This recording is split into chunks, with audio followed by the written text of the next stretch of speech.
Welcome back to this special edition of News Night, where we're focusing on our exclusive interview with Nigerian President Muhammadu Buhari. Let's get some reaction now. We're joined by the former governor of Imo State and former Minister for Commerce and Industry, Achike Udenwa, and by Shehu Gabam, the National Secretary of the Social Democratic Party. Thank you so much, gentlemen, for joining us on News Night. It's been quite a long day, and globally, people have been reacting to this exclusive interview with Arise News, of course, with Mr. President. Let me begin with you, Mr. Former Governor. What are your thoughts on the interview overall? Did it meet your expectations in terms of the issues you expected the president to react to? Did you get the right answers that you wanted as far as issue of security, of course, corruption, and indeed the economy? What are your thoughts? Thank you very much. First and foremost, I must congratulate Arise Television for being able to get an interview of Mr. President, because for some time we have not heard from him. And it was very gladdening today that we heard from him. We may not agree completely with all what he said, but we may not agree completely with all what he has said, but at the same time, he gives us a little insight into the way he's thinking. I heard some of the things he said. Governance is not easy. Your eyes must be open, your ears must be open at all times. At least the president has touched a few issues, especially bordering on security, bordering on the economy, and bordering on other sundry things. I think to some extent I will agree to some extent with him, but at the same time I believe the federal government has to do more. The federal government needs to do more as far as the security of this country is concerned. All right. We'll get back to you. Let's bring in Shehu of the PDP into the discussion. Shehu, SDP. SDP.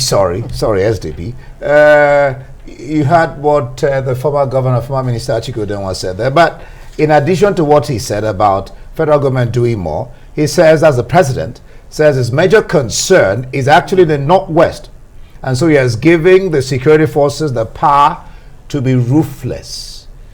What's your sense of the president's statement? Well, thank you very much. Let me say that this is long overdue.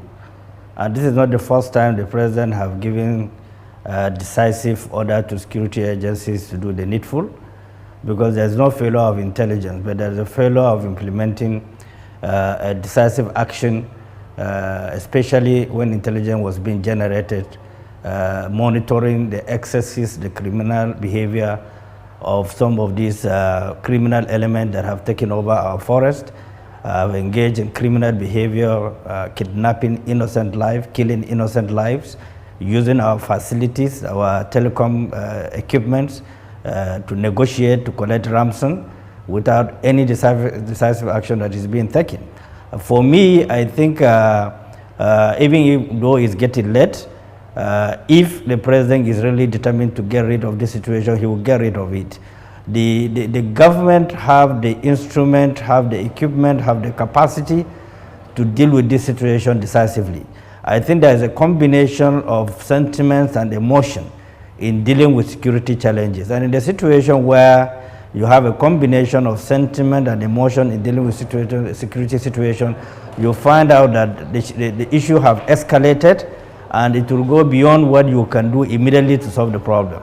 The Northwest issue is very, very disturbing, like the president have said. These are people that belong to the same religion, the same culture, the same tradition.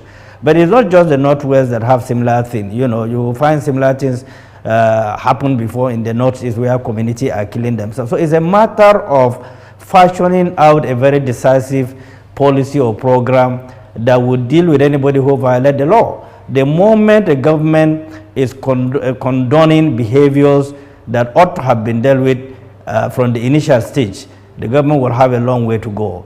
And that will take a lot to deal with the economic situation of the country, the political situation of the stability of the country, and that will also affect the investment situation of the country, because nobody will bring his resources in a situation where his life and his investment is not being secured. So I expect the president to be more decisive in dealing with the situation nationwide. I was also privileged to see the president last year dishing out the same order to the service chief to be decisive, to take down anybody who is undermining, who is trying to compromise our territorial integrity. But that has not been done, from one excuse to the other. I think this time around, because it's getting on everybody's nerves, everybody is having sleepless night, and President understands clearly, in the absence of being very decisive, very merciless at a point, the situation will go beyond what anybody can do. The studio here. You heard what Gabam said. Let's talk about the Southeast and Imo State specifically. You were a governor there, for 2 terms. When the president says, especially when he reiterates that point that he made before, that the people who are fomenting trouble, whether it's IPOB, ESN, or whoever in the Southeast, will be, met with the, the language that they understand. What do you make of that? And when he also says, of course, in this interview, that IPOB, like a dot in a circle, has nowhere to go, even if the Southeast eventually succeeds in seceding. What do you make of that? Well, as far as I'm concerned, the situation in the Southeast has to be handled with some care. It's not just a question of only threatening. I hope Mr. President will look at issues more closely. We have to find out first and foremost, what is the cause of the problem in the Southeast? It is when we know the cause, we will be able to know how best to approach it. It might not be a war situation all the time, using a very strong hand. There has to be need also for some consultations, for some dialogue, especially with the youths. You can see that the situation in the Southeast is out of frustration. These youths are very frustrated, extremely frustrated. Many of them graduated over 5 years, 7 years, 10 years ago, and they have nothing doing. And because of that, the economic environment is even very harsh for them. There are not enough would I say, infrastructure to make them go on their own. And the culture in the Southeast is such that if a child leaves the university, for example, by the time he's coming out from the university, he has his junior ones to take care of. He's already expected to accept responsibilities. That is the culture in the Southeast. But unfortunately, this is a boy coming out from the university. He has no job. He has nothing. How does he cope to start looking after the younger ones, or start looking after the aged parents and all that? This is the problem. That's why I'm saying, before we use excess force, we must first of all find out what is the cause. The root cause. All right, okay. We'll come back to you, Achike, the former governor. Shehu, the president also talked about bandits, being treated as criminals, and not being let scot-free. But you mentioned something very poignant when you said it's been before now a question of sentiments and emotions and condoning behavior. Can you throw more light on what you mean? Okay, simple. When there is an absence of governance, particularly from the governors, who are sole with the responsibility of providing law and order in their states by the oath of office they have taken, they have killed the local government structures. They are definancing the state assembly. They are definancing the judiciary. The governors have turned to emperors. They don't take any responsibility. They don't create jobs in the states.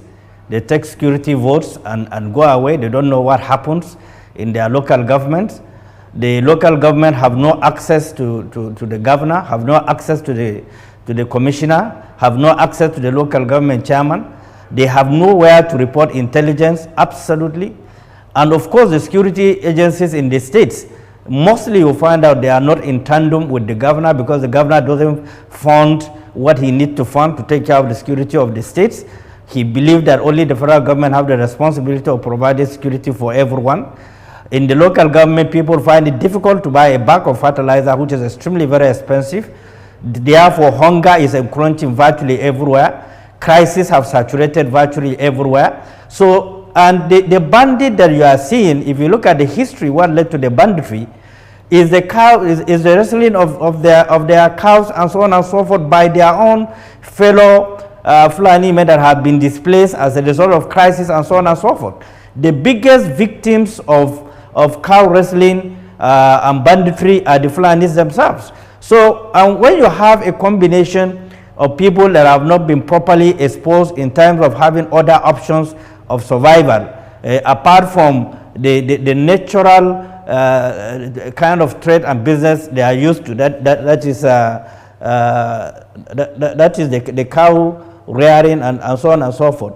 The next thing they can go into is of course violent, because they have nothing to do. The farming is no longer viable. They cannot afford to buy fertilizer and other things, and they have not been trained to do any other things. And there is no system of rehabilitation. You know, when there is a crisis, people have been displaced, their wealth have been taken away. It's a simple analogy. If you met a woman who is selling granite on the street, and you are trying to take away her granite, he will fight to die to protect that granite. Or you met a man who has a shop and selling in that shop, and you want to demolish that shop, you prefer to die than for you to demolish that shop. So there's an absence of governance, and the governors are critically responsible for some of these issues that are ongoing. There's a great disconnection between the governors and the people of the states. There's a segregation between the governors and the people of the states. And you find out that these issues are very, very complex in nature. People that came together, campaigned for a governor, brought him into office, been elected. At the end of the day, the moment he settled, he began to hunt them out. He began to create issues that will create tension virtually everywhere. And you find out this thing degenerated into political issues, political crisis that is very difficult for anybody to settle. So most of the crises that you see that is ravaging everywhere, plus the harassment issues crisis, are entirely manufactured by the governors, because they abdicated their responsibility. They forgot the fact that they need to govern their state. They need to live in their state. They need to create environment, very friendly environment in their state. They need to create a diplomatic process to handle both political, economic, and social issues in the state. And they need to deal with the educational sector of the state to enlighten their people on what is going on within the environment and the best they are doing to tackle the situation. It's a very complex situation, and there is no deterrence. Governor can do whatever he wants to do. Nothing can happen to him. So the best we could do to reduce this thing is, in this constitution that is going to review of the constitution, we must admit clearly that we have failed. Politicians have generated some of the crises that we're having today. Politicians are responsible. So some of the excess powers these governors have, we must find a way to reduce so that they will be answerable to the country, they will be answerable to the people. Thank you so much. Failure of governance, then that's according to Shehu Gabam, National Secretary, SDP. Thank you for joining us.